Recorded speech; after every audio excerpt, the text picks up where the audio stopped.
दोस्तों, आप सभी का हमारे चैनल अक्सा की आवाज़ 2 में हार्दिक स्वागत है।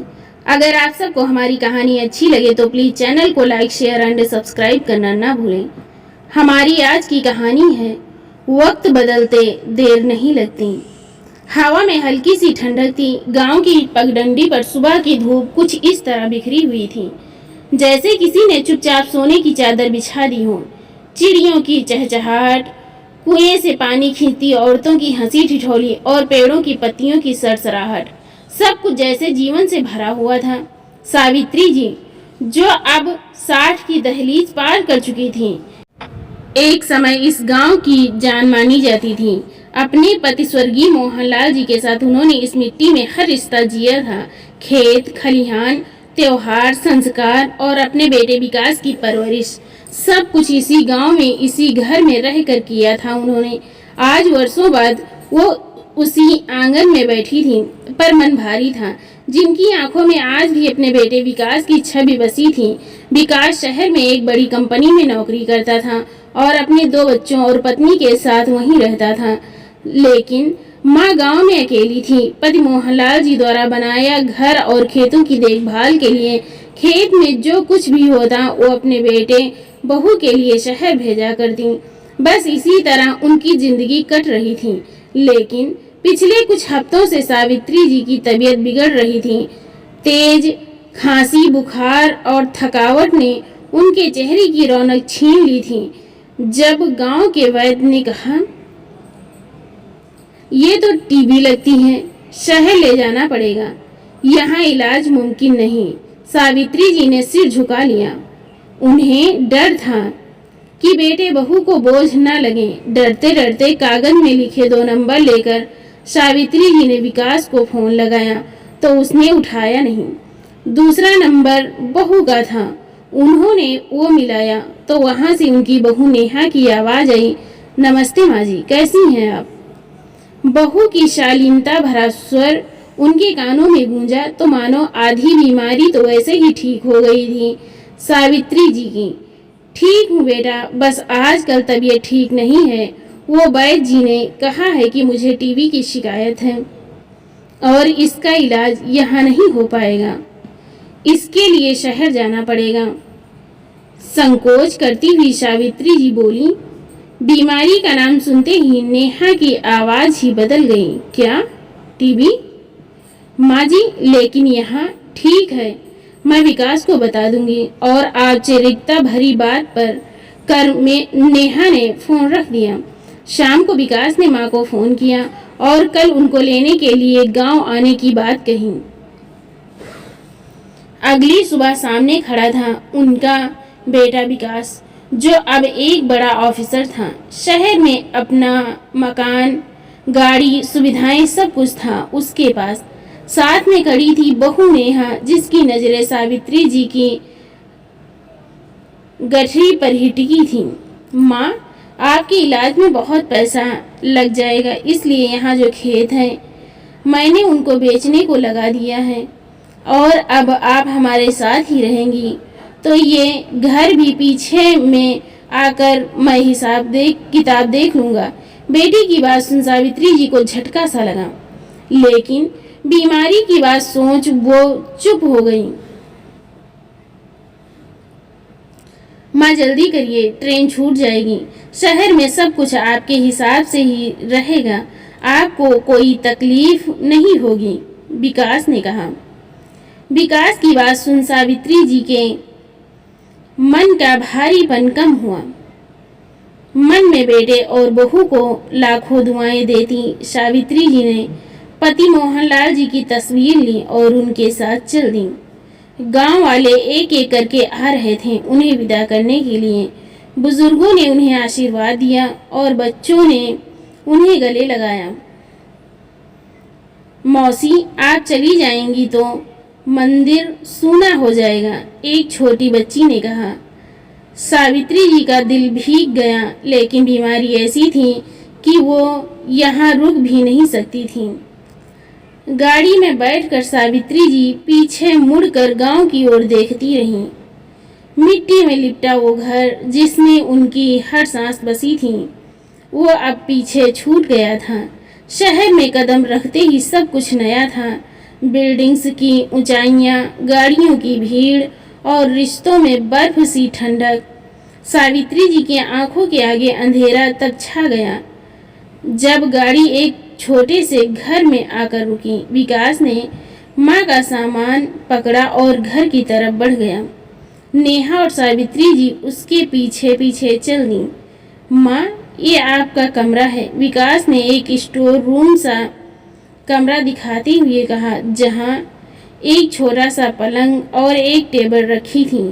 गैस सिलेंडर की व्यवस्था भी की हुई थी। माँ, फ्लैट में 2-3 कमरे ही हैं, इसलिए आपके रहने का इंतजाम यहाँ कर दिया है। कल मैं आपको डॉक्टर के पास ले जाऊँगा। मेरा फ्लैट यहाँ से कुछ दूरी पर ही है। मैं और नेहा आपसे मिलने आते रहेंगे। ये बीमारी फैलने वाली है, इसलिए मुझे ये सब करना पड़ रहा है। अभी का खाना मैं किसी के हाथों भिजवा देता हूँ। बाकी आपका अपने लिए कुछ भी बनाने का मन हो तो बना सकती हैं। मैंने यहाँ सब चीज़ रखी हैं। जब आप पूरी तरह से ठीक हो जाएंगी तब आपको मैं अपने साथ रखूँगा, लेकिन तब तक आपको यहीं रहना होगा। विकास माँ से नज़रें चुराता हुआ बोला। सावित्री जी के होठ जैसे सिल गए हों। उन्होंने बहू की ओर देखा। नेहा तो मानो कोई जंग जीत गई हो। थोड़ी देर में बेटे बहू दोनों चले गए। रह गई सावित्री जी बिल्कुल अकेली। अगले दिन विकास ने अपनी माँ को डॉक्टर को दिखाया और दवाइयाँ लेकर उनको उसी कमरे में छोड़ दिया। शुरू में नेहा भी आई, लेकिन धीरे धीरे दोनों बेटे बहू का आना बहुत कम हो गया।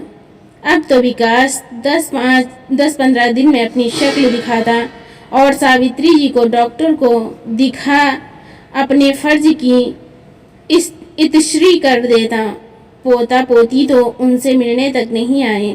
दवाइयों से सावित्री जी ठीक तो हो रही थी, लेकिन बेटे बहू के ऐसे व्यवहार से वो अंदर तक टूटती जा रही थी। शहर की भीड़ और अजनबीपन के बीच सावित्री जी की दुनिया अब एक छोटे से कमरे में सिमट गई थी। बहू और बेटे की बेरुखी और अकेलेपन की चुप्पी सब कुछ जैसे उनका हिस्सा बन चुका था। धीरे धीरे उनकी तबीयत में सुधार हो रहा था। जब भी वो विकास को उसके साथ रहने को कहती, बेटा अब तो बीमारी भी ठीक हो गई है, अब तो मुझे अपने साथ ले चलो। लेकिन विकास हमेशा उनको एक ही बात बोलता, माँ अभी पूरी तरह से ठीक नहीं हुई हैं, आप कुछ दिनों बाद ले चलूँगा तुम्हें, अभी आप यहीं आराम करो। बस ये कहकर उनको टाल देता। एक रोज सावित्री जी कमरे से बाहर निकली और पास के पार्क में बैठ गईं। पार्क में सुबह की हलचल थी। कुछ लोग टहल रहे थे, कुछ योगा कर रहे थे और कुछ बुजुर्ग बस बैठकर जीवन की कहानियां सुना रहे थे। वहीं एक बेंच पर बैठी थी एक सजी संवरी तेज नजरों वाली महिला। उम्र में सावित्री से कुछ कम, पर आत्मविश्वास में कहीं ज्यादा। जैसे ही सावित्री जी और महिला की नजरें एक दूसरे से टकराईं तो वह महिला मुस्कुराने लगी। थोड़ी देर में वह महिला सावित्री जी के पास आती है और कहती है, पहली बार देख रही हूँ आपको यहाँ। हाँ, मैं हाल में ही गांव से आई हूँ, सावित्री जी ने धीरे से जवाब दिया। तो फिर स्वागत है शहर की दौड़ती जिंदगी में, जहाँ रिश्तों के नाम है पर जज्बात नहीं। उसकी मुस्कान में एक तलखी थी।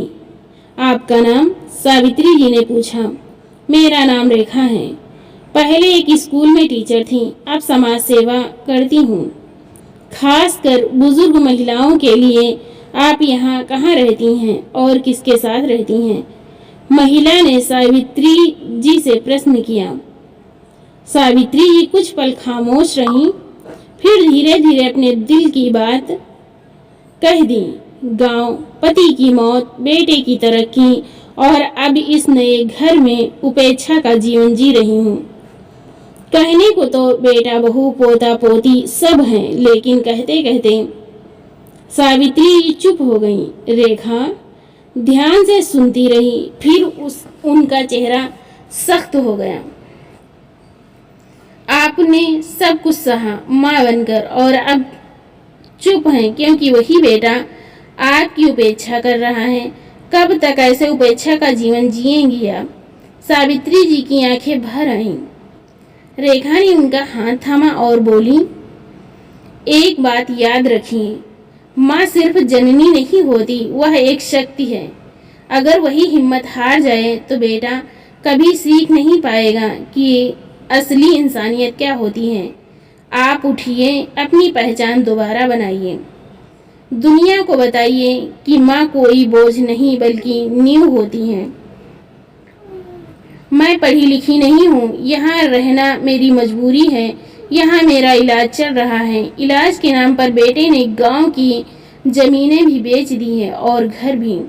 अब मैं गांव भी नहीं जा सकती, अब वहाँ कुछ बचा ही नहीं है, इसलिए यहाँ ऐसे जीवन काट रही हूँ। कहते कहते सावित्री जी चुप हो गईं। खुद को कमजोर मत समझिए, क्या आप कुछ नया करना चाहेंगी? सावित्री जी चौंकी। इस उम्र में क्या नया होगा मुझसे? उम्र नहीं, इरादा मायने रखता है। सावित्री जी चलिए, कल मैं आपको एक जगह लेकर चलती हूँ जहाँ आप जैसी और भी माएँ हैं जिन्होंने जिंदगी को दोबारा जिया है। सावित्री जी की आंखों में चमक आ गई। सावित्री जी ने पहली बार आंखें उठाकर मुस्कुराना सीखा। शायद कल एक नया दिन होगा और वो दिन सिर्फ उजाला लाएगा, तिरस्कार नहीं। अगली सुबह पार्क में सावित्री जी रेखा के साथ फिर से मिली। इस बार उनके चेहरे पर उदासी की जगह हल्की सी जिज्ञासा थी। रेखा उन्हें एक छोटी सी इमारत के सामने ले गई जहां बाहर लिखा था, उम्मीद, महिलाओं के लिए एक नई शुरुआत। भीतर कदम रखते ही सावित्री जी चौंक गईं। वहां बहुत सी महिलाएं थीं, कोई उनकी उम्र की और कोई उनसे छोटी। कोई कढ़ाई कर रही थी, कोई अगरबत्तियां बना रही थी, कोई अचार की शीशियां भर रही थी।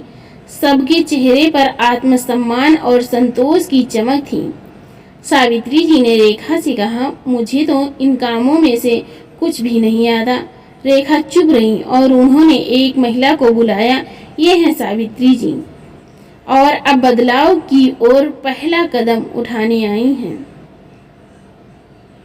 उस महिला ने मुस्कुराकर सावित्री जी के लिए हाथ जोड़े और मुस्कुराकर कहा, यहाँ कोई छोटा बड़ा नहीं, बस साथ है। आपको जो आता है वो सिखाइए और जो नहीं आता है वो सीखिए। बस ऐसे ही काम होता है यहाँ। सावित्री जी ने कढ़ाई की एक डिजाइन को देखा और खुद से कहा, ये तो मैं कर सकती हूँ। रेखा ने उन्हें एक पुरानी साड़ी और फ्रेम दिया, इस पर कुछ बनाकर दिखाइए, बाकी आप खुद ही सीख जाएंगी। सावित्री ने फ्रेम पर बहुत ही खूबसूरत सा एक डिजाइन बनाकर दिखाया जिसे सब लोगों ने बहुत पसंद किया। धीरे धीरे सावित्री जी ने बहुत अच्छा काम करना शुरू कर दिया। उनकी खूबसूरत कढ़ाई सबको लुभाने लगी। उन्होंने पुराने डिजाइनों में अपनी परंपराओं का तड़का लगाया, जैसे पीपल के पत्ते, तुलसी, चौरा, गायें, ग्रामीण मेले। रेखा ने उनकी डिजाइनों की तस्वीरें सोशल मीडिया पर डाल दी और फिर जो हुआ उसने सबको चौंका दिया। रेखा ने सावित्री हैंडक्राफ्ट नाम से एक छोटा पेज भी बना दिया। पहले तो उनके पास कोई ऑर्डर नहीं आए, लेकिन एक हफ्ते बीतते बीतते उन्हें 50 ऑर्डर मिल गए। धीरे धीरे रेखा की टीम ने उन्हें सिखाया कि कैसे मोबाइल से ऑर्डर लेना है, कैसे कॉल अटेंड करना है। सब कुछ उनकी टीम ने उन्हें बता दिया। उनके काम की प्रशंसा होने लगी, जिससे सावित्री जी के अंदर आत्मविश्वास पैदा होने लगा। अब तो जब भी संस्था में कोई ग्राहक आता तो सावित्री जी खुद ही बात करती उनसे। जी ये देखिए, ये डिज़ाइन मैंने खुद बनाई है, गांव की याद दिलाती है ना ये। जब ग्राहक को उनका काम पसंद आता तब सावित्री जी के चेहरे पर अलग ही चमक और मुस्कान होती। अब सावित्री जी अब सिर्फ एक माँ नहीं रही थी, अब वो बन चुकी थी सावित्री हैंडक्राफ्ट्स ब्रांड की पहचान। उनका नाम धीरे धीरे पूरे शहर में गूंजने लगा था। उनके बनाए बैग्स, पोटलियाँ, कढ़ाई की साड़ियाँ और दुपट्टे महिलाओं की पहली पसंद बनने लगे। रेखा ने सोशल मीडिया पर एक वीडियो डाला जिसमें सावित्री जी अपने हाथों से काम करते हुए अपनी कहानी सुना रही थी। जब बेटे बहू ने मेरी बीमारी में मुझे अकेला छोड़ दिया और कहा कि अब आराम करो, तब समझ आया असली आराम तो सम्मान में है। अब मेहनत करके जो मुस्कान मिलती है वो किसी भी आराम से बड़ी है। ये वीडियो वायरल हो गया और नेहा तक ये वीडियो पहुंच गया। शाम को विकास और नेहा दोनों माँ के कमरे में पहुंच गए। माँ, आपका दिमाग खराब हो गया है क्या? क्या कमी रखी है मैंने आपको यहाँ जो आप ये काम करने लगी हो? अगर सबको पता चल गया कि आप मेरी माँ हो तो क्या इज्जत रह जाएगी मेरी समाज में कि मैं आपको अकेले यहाँ रखता हूँ? विकास गुस्से में बोले जा रहा था। बेटा, तुझे मेरे काम करने से दिक्कत है या लोगों के सामने तेरी असलियत आ जाएगी कि तूने अपनी माँ को अकेला बेसहारा छोड़ा है? इस बात से दिक्कत है। मम्मी जी, आपकी परेशानी क्या है? सब कुछ दे तो रहे हैं हम आपको, फिर क्यों कर रही हैं आप ये काम? पैसे कम पड़ रहे हैं तो और दे देंगे, लेकिन ये काम छोड़ दीजिए। नेहा उनको उंगली दिखाती हुए बोली, नहीं चाहिए तुम लोगों के पैसे, तुम लोगों की भीख। आज पूरे 2 साल हो गए हैं मुझे गांव से आए, मेरी बीमारी का इलाज करवा कर इस एक कमरे में पटक दिया तुम दोनों ने। मुझे गांव की जमीन, घर सब कुछ बेच दिया और मुझे यहाँ मरने के लिए छोड़ दिया। निकल जाओ दोनों मेरे घर से, फिर कभी अपनी शक्ल मत दिखाना। सावित्री जी की सांसें बढ़ने लगी थीं। उनकी हालत बिगड़ती देख बेटा बहू वहाँ से 9-11 हो गए। सावित्री जी बेहोश हो गईं। थोड़ी देर में जब रेखा आई तो उन्हें अस्पताल ले जाया गया। सावित्री जी और उनकी टीम की देखभाल से सावित्री जी कुछ ही दिनों में ठीक हो गईं।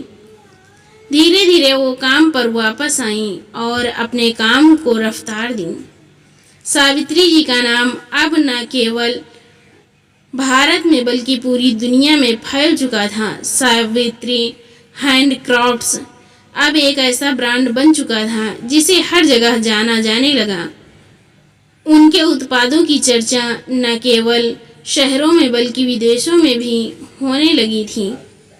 एक दिन अंतर्राष्ट्रीय महिला सशक्तिकरण सम्मेलन का निमंत्रण सावित्री जी को मिला। सम्मेलन में दुनिया भर में से महिलाएं आई थीं, जिन्होंने समाज में बदलाव लाने के लिए संघर्ष किया था। सावित्री जी ने अपनी कहानी उनके साथ साझा की। मैं एक ऐसी माँ थी जिसे बीमारी के कारण कभी बोझ समझा गया, लेकिन मैंने बीमारी को भी हराया और ऐसा रास्ता चुना जहाँ मेहनत, संघर्ष और आत्मसम्मान ने मुझे तो पहचान दिलाई जो किसी के पास नहीं थी। उनकी बातों ने सभी को झकझोर दिया। एक महिला ने हाथ उठाकर पूछा, आपने अपमान को ताकत में कैसे बदला? सावित्री देवी ने मुस्कुराकर जवाब दिया, जब अपनों ने मुझे धुतकार दिया था और मुझे बोझ समझ लिया था तो मैंने अपने ही अंदर एक असली शक्ति को महसूस किया। उस शक्ति ने मुझे सब कुछ दिया और आज मैं उस शक्ति का नाम बन गई हूँ। और इस सफ़र में साथ दिया है रेखा जी ने। पूरा हाल तौलियों की गड़गड़ाहट से गूंज उठता है। सावित्री जी को ये सब एक सपने जैसा लग रहा था।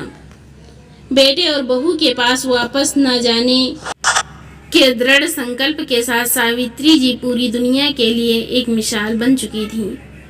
तो दोस्तों, आपको ये कहानी कैसी लगी, लाइक और कमेंट करके ज़रूर बताइएगा।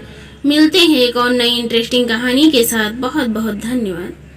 Thanks for watching.